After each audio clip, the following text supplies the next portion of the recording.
Hey everybody. I'm recording in bed today. I just I just really didn't feel like getting out of it, even though I totally spent like 30 minutes to an hour setting up the sound system and a light and a camera in order to record in bed. So I don't know if the payoff was worth it. But anyways, today we're going to be reading some hot takes, some spicy Dungeons and Dragons takes. But before we do that, Grim Hollow sponsored this video. Grim Hollow is a dark fantasy campaign setting for D&D 5e.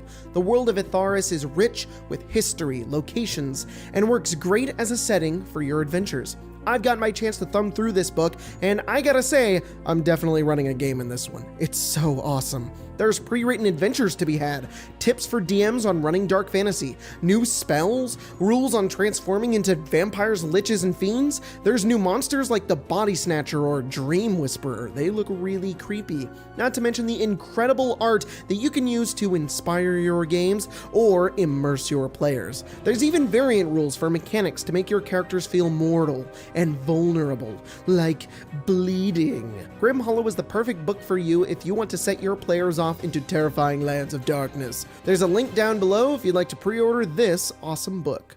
All right, so we're going to start off with Twitter, and we're going to start off with my favorite one. And by my favorite one, I mean I just wanted to do this one first so that everybody sees it. Okay, Jacob, monks are lame. You can't punch a dragon. Have you ever seen someone actually proficient with a longsword? As in, not wild overhead swinging, but using technique to keep the blade between you? Good luck getting within 5 feet of them in your dumb naked fists. Oh, by the way, that was Taking 20's hot take. It was Cody over on X speed of level 20. Cody, if your ideal version of fun in Dungeons and Dragons is what is the most realistic, then why is there dragons and magic in your games in the first place? Like, I know that's your whole thing, and you made a video about how that would break the universe. Being able to remove disease would be very, very powerful. But yeah, isn't that the world of make-believe? So in my game of make-believe, can I not be Kung Fu Goku? There's a lot of people that feel this way about monks, and that they just don't fit in Dungeons and Dragons. That is a fat disagree from me, because that class has some of the most coolest abilities and such a great place in Dungeons and Dragons. Oh, well, it doesn't really fit in D&D very well, yet neither do tentacle, brain-sucking, octopus head motherfuckers. But we're not complaining about them because they're kind of a staple, but this one's called a monk. That means they have to worship Buddha. No, that's not how that works. I can punch a dragon, you can cast spells, shut up and stop being lame. I don't understand why a lot of people think I'm the younger version of Cody or Cody's the older version of me. Is it because we both yell? Is it because we're overweight white men? Is that what it is? Because there are a lot of things I don't agree with Cody on. I also like that Mario Sack put, why can't you punch a dragon? That's some sick-ass Dragon Ball Z Go strength monk barb. Unoptimal as but sick as heck. Open palm launch a bitch 10 feet. Why? Because I look like Goku. And then Mike with the iron fist punched out a dragon's heart. Just saying. Yeah. Seriously. Look, I like a little realism in my D&D games too. I prefer variant encumbrance. I think it adds a unique challenge to the game's rules. I don't like it because it's realistic, because, quote myself, if you want a realistic experience, go outside, take a backpack, go up in the woods and walk around with the real trees with your real motivation in your real body, you realistic piece of shit. Poo-poo. That's a quote from one of my other videos that I made when I first started this channel. So, realism is not a big importance to me. I like adding new challenges into games that can kind of have like a realistic flavor to them. Like, well, it doesn't make sense that you couldn't carry 50 pounds of equipment, but this also adds a new unique game mechanic where you're gonna find out what you're gonna do with all that gold. Because if you want to be really realistic about encumbrance, y'all should be exercising every single day. Because those, you know, those attacks, those combats, you know, they're only about 30 seconds long. That's not enough to get a good cardio workout in. You know, you really want to be exercising your muscles. Otherwise, you're gonna take penalties to your strength score. So, I mean, that's just realistic, Cody. 5e doesn't really scale well past level 10.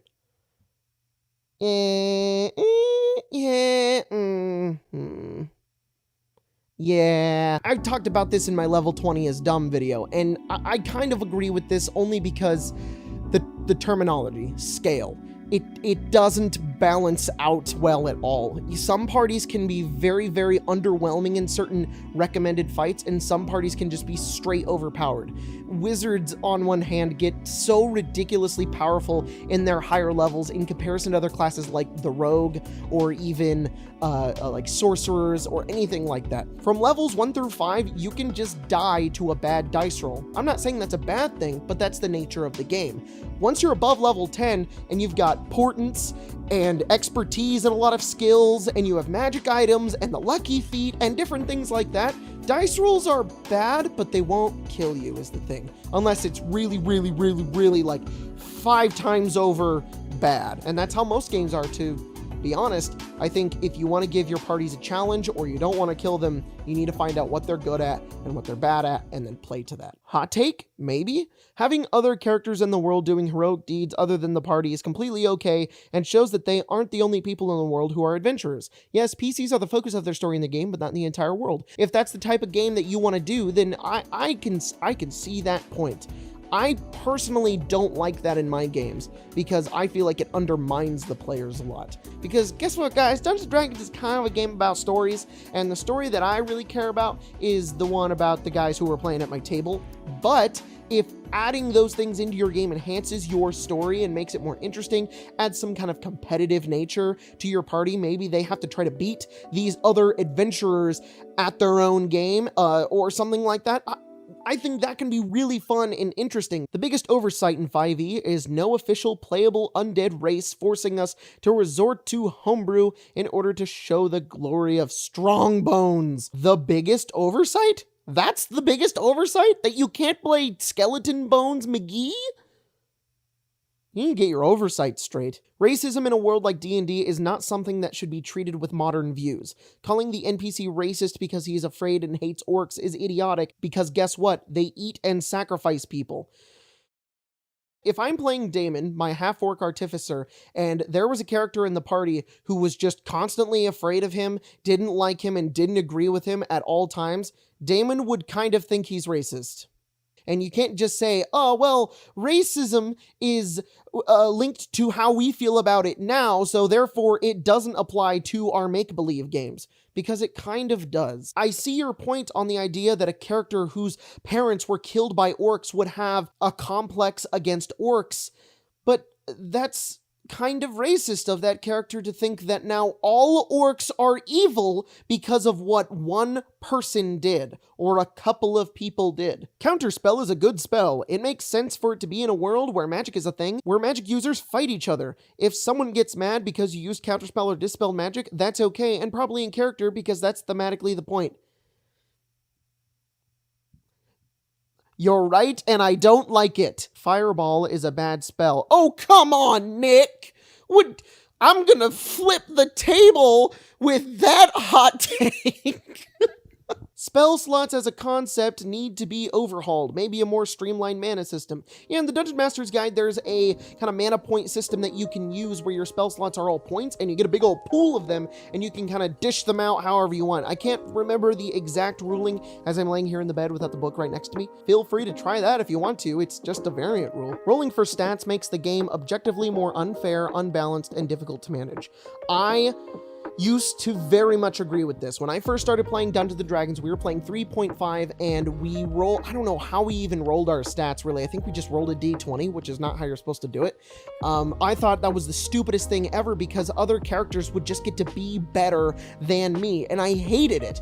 And almost every single one of my players going, can I roll for my stats? People prefer to roll, and I think they prefer to roll because it's a game about rolling dice! It adds a bit of variety and complexity and strangeness, and like, oh, I rolled a 6, what am I gonna do with that? But, oh, I also got a 17, to the point where, like, it's rare for somebody to come to me like, I'll use standard array. I think I have one player that uses standard array and or point buy. Everybody else likes to roll. In fact, I got it down to a system. You can roll 2 sets of 6. You roll 6 numbers twice, and you can pick either set. And normally I adjust them a little bit so it's not terribly unfair, but people like to roll. And I do this in all of my games, my stream games, my home games, my patron games, all of them. They all like to roll skills. And you know what? I don't think you could stop that train, and I'm not gonna take away from their fun. I have actually jumped on the train and went, fine, you know what? I'm gonna be random and roll stats. This sounds fun, sounds cool, whatever. Roll health too, who cares? Chaotic neutral is an interesting and potentially very nuanced alignment. Y'all just want to use it as a scapegoat for horny bards and murder parties. Yeah. Alignment isn't that big of a deal in 5th edition. I still think that it has its place and that we still kind of lightly use it.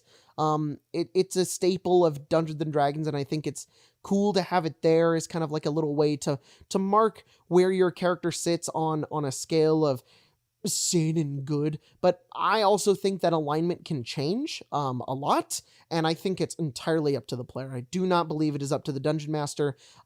It's up to the player and what the alignment is of that person, and whether or not it's changing throughout days, months, years, it doesn't matter. But yeah, chaotic neutral is kind of the big meme one that everybody goes, I'm chaotic neutral. That means I do whatever I want for me.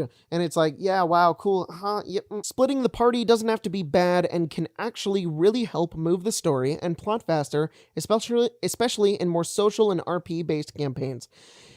I go back and forth on this one a lot because as a dungeon master, I totally see it. I've also been a player in that situation where people are doing other things and I have to wait an hour to get to do to my thing, and I am an impatient person and I really hate it and it's annoying, but I can find some joy in it sometimes depending on the game I'm playing. There's a big meme about splitting the party, which is like, you should never do it. That's something the party never does. I think that's more of a meme on like, there's a dungeon, there's 2 different ways to go. And the party splits up. As a player, try to be more patient. Don't be like me. I get bored really fast and I'm like, I want to do my thing. And as a dungeon master, make sure to just include your other players. Make sure you're going back and forth between them. Don't sit on one character's stuff for an hour. You want to make sure everybody's getting to play and whatnot. But yes, winning the party doesn't have to be bad. There needs to be more elemental spells that aren't fire. I don't want pyromancers to be the only viable elemental mage build. Oh yeah, yes. That's why I love the Unearthed Arcana class abilities. There's one for sorcerer that can change the damage type as one of their meta magic options. And that to me is so cool. I love the idea that you could just take a spell and change the damage type and form it to your own. And it's like, it's flavor, it's interesting, God, I just love that so much. And yeah, I agree. Big agree on that one. Hot take, playing a stereotypical campaign where everyone is good and works together can be fun. What? How could, what? Yeah. Your big edgy, nobody's ever thought of this before campaign. It could be cool, but some of the most cool, most fun and memorable games we've ever played are the really stereotypical, we were the heroes and we killed a dragon, and yeah. Hot take, all healing spells should be under the school of necromancy or at least enchantment. Can somebody explain this one to me? Because I kind of agree. Not enchantment, but definitely like necromancy, right? What? Somebody explain why cure wounds is evocation. That's all I want to know. That one doesn't get into my dumb brain very well. Hot take, uncommon race class combinations are used as a crutch for bland characters that have nothing interesting beyond herder. I'm an orc wizard. Yes and no. You can make an orc wizard and you can make them interesting and cool, but that shouldn't be the reason why they're interesting, of course. There were so many hot takes that I'm not going to go through, but I guess I'm going to talk about them right now that we're saying like human fighters are bland, boring, vanilla toast. And it makes me so mad because you can make those characters really, really interesting. And I think human fighters just can be really, really cool in Dungeons and Dragons, and you can make them neat. If you're bored and you don't know what kind of character to make, don't make some wacky Simic hybrid mystic. Oh, mystic isn't a class anymore. Play what you want to play, come up with something cool, and there you go. But I agree with the take. Don't play that just to be interesting, be like, oh, I'm weird. Hot take, almost all enchantment magic would almost certainly be illegal. Yeah. Hot take, alignment is dumb and it restrains character development. if you adhere to alignment, don't adhere to alignment. Don't go make your character pick an alignment, go, that is me, that is who I am, that's come up with alignment later. It's kind of just like a side thing. Like, it's like, to me, it's like personality, bonds, traits, and flaws. Those are cool for starting out and getting into D&D and coming up like, what is a character? What do I want them to be? All of me and my friends who've been playing for a couple of years now, we barely even use personality traits, ideals, bonds, and flaws. They are more like guidelines, and that's what the alignment should be, is like a guideline. And it can change. It's up to you. Like I said earlier, don't stick to it. It's not what you're supposed to do with it. It's just there to help you kind of figure out where your character sits in the world. Okay, well, those were some spicy takes. Thanks for watching today's video. I'll be back next week with another video, and we'll see what happens then. Oh, the camera died. I guess that's the end of the video.